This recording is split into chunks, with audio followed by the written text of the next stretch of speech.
All right, you guys, so here we are. We are at the library website. To get here, all you need to do is Google GTC Library, and you'll see a link to our library website. If you want to access through Blackboard, that's totally possible as well. So, for this first essay, we need to have two scholarly sources to use in our essay. So, how do we find those sources? Well, that is a great question. So, what we're going to do is we're going to use Galileo. It's this link right up at the top corner here. And Galileo has a lot of great opportunities in terms of sources, and it's free because it's included in your tuition. So, might as well use it. Don't use the regular internet because then you'll have to do a lot of extra checking to make sure your sources are scholarly. Let's check out Galileo now. We click the link, and you will see that it'll bring you to this page unless you're accessing from Gwinnett Tech Internet. You guys would sign in down here under student. I'm going to sign in up here under staff, and let's get there. Come on, internet. It takes a while. You may have to actually log in to be able to access it. So, you may have to go through that step there. I was already logged in because I was in Blackboard, so we're good to go. So, let's find a source. So, to use the sample source for the sample essay, let's kind of focus on that. I'm going to put the title of the short story that the essay discusses in quotation marks. One, because that's how it's supposed to be. And two, because that actually tells the search engine, hey, I only want you to search for these terms in this order, right? So that is a good way to do it. So a good, spelling it right is good, man is hard to find. And we'll just kind of start there, see what it is. Galileo takes a bit for you to pull things up. Here we go. So we now have some sources here, right? We have 5,335. That's a lot.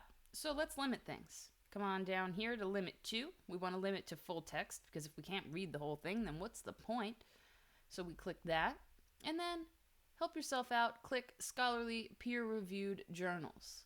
Okay, nobody wants to read a book in a 2-week time period. So let's check out journal articles. That will make it so that your sources are much shorter and much more manageable. All right, so the sample essay talks about setting and how that impacts the kind of criminality in air quotes there. I'm throwing those in. You can't see it, but I'm telling you that I just did air quotes. It impacts how the setting impacts criminality in the story. So we now see, okay, Flannery O'Connor's murderous imagination. Southern ladyhood in A Good Man is hard to find. Well, Southern is in here, right? So the South is obviously where the story is set. So let's kind of see if setting could make an impact here. Let's see here. We move on down, right? We start up here, scroll down to check out the description because there is no actual abstract for this source. So A Good Man is hard to find ranks high on the shortlist for most violent finales in American literature. Held at gunpoint, an elderly grandmother clutches her handkerchief and bracket, ... close bracket. That was really helpful. Some descriptions like this are not going to be super helpful. For the most part, in this place, you'll actually see an abstract, which will be. Okay, so what we'll do is we will come up here and just take a look at the full text, right? So we click the one that shows full text. If you click find it, you have to go through a bunch of steps. It's a pain in the neck, so let's not do that. So we've clicked it, and we can see, this is why. Because they actually just used the first sentence. All right, so we can just kind of take a look real quick. Southern Gothic, right? Just kind of scroll and see if something like this works with your ideas. All right, if we decide that it does, cool. So let's say, for example, I haven't looked at this yet, but let's just say that this is working. So what I'll do is I'll go back to my other tab here, right, this one that it sent me, and I will grab this citation. Okay, I click Cite, and then I scroll down until I see, whoop, I went too far, MLA. Now note that it now says MLA 8th edition because we are in the 9th edition, but that's okay because they haven't really changed the works cited citation. So what you'll need to do is you'll need to grab this, copy it, paste it into a Word doc, and then just make sure, I hate Firefox, you guys, and then just make sure that the highlighted portions that you can't really see, the And then you just make sure that these italicized portions are in italics on your document as well. Change everything to 12 point Times New Roman to match what MLA wants you to do, and then you're good to go, right? Add your hanging indent, that sort of stuff. All right. If any of that, by the way, was something that you're like, wait, what's a hanging indent? Wait, what needs to be italicized? Check out the MLA handbook. That will talk about it for you, okay? So, what else do we have? We have some other sources. This one just says find it. Guess what? That's going to be a pain in the neck. Do not try to use a source that just says find it, because it's going to jump you through 12 hoops. It's going to be a big, big, big pain in the neck. All right. Keep scrolling. See if any titles jump out to you.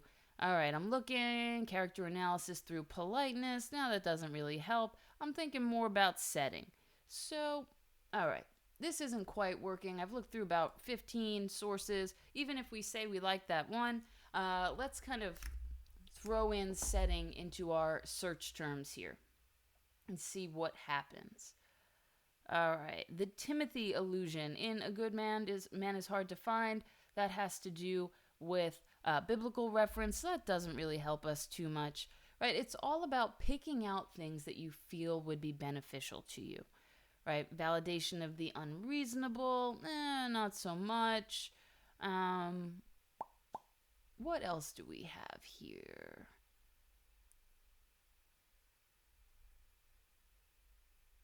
Some awkward sources that have no relationship to A Good Man is Hard to Find. Fun.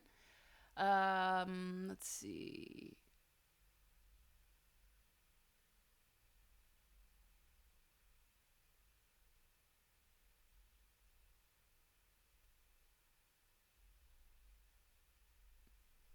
All right.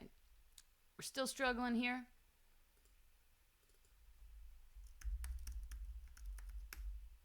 All right, let's try criminality. That might make a little bit of a difference. All right. Okay, the character of the misfit is a man of intellect. The story does not support this view. Doesn't really seem to be helpful there. And we just keep going and seeing things that might help us.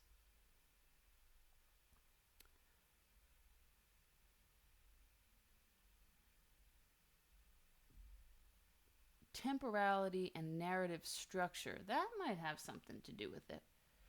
Right, so it really is, finding sources is all about trial and error, right? It's about finding or coming up with keywords that'll help you see whether something will work or not.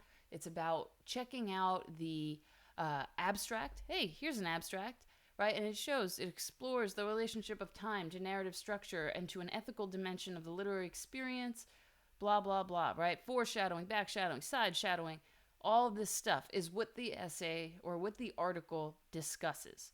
Okay, and from this abstract or from the description, if you have that, then you have the opportunity to see, okay, is this going to work?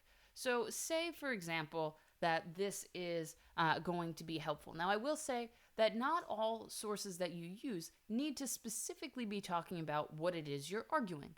Most scholarly sources actually give you a little bit of a background information, just some analysis that you can potentially work with right at the beginning to give you some context for what's going on.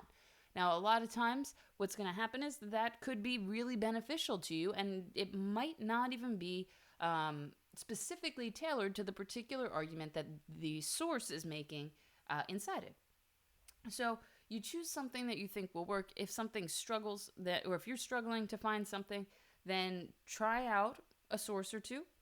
See what they kind of talk about right at the beginning. Because sometimes, especially if you're working with something like setting, they don't write an entire article about setting and how it impacts a story. What they'll write about is how setting and something else and something else and something else impacts the story. Right, so it ends up making it so that there is information about setting in there, right? But it's part of a broader analysis. So you just take a look through the first couple of pages, see what's going on there, and then you will most likely be able to find something to benefit your particular argument, even if it doesn't talk about it in the abstract. All right, so the next thing we have to do is figure out what's going on in terms of whether a source is scholarly. Here you see, the authors, the source, document type, publication information, that sort of thing. And so if we're not sure, like, hey, is this source scholarly? Well, what matters? Well, to tell if something's scholarly, then you have to think about the author and their audience. So if the author is someone who works in a university and does research, then we're halfway there. So let's see, we have a little superscript over here, number 1. Let's scroll down and find number 1. University of Zaragoza, that is the affiliation. All right, cool. So we are halfway there. So we can see, here we go, Atlantis, a creative magazine. Okay, cool. So that could still be anything. We see here it's sponsored by the University of North Carolina, Wilmington.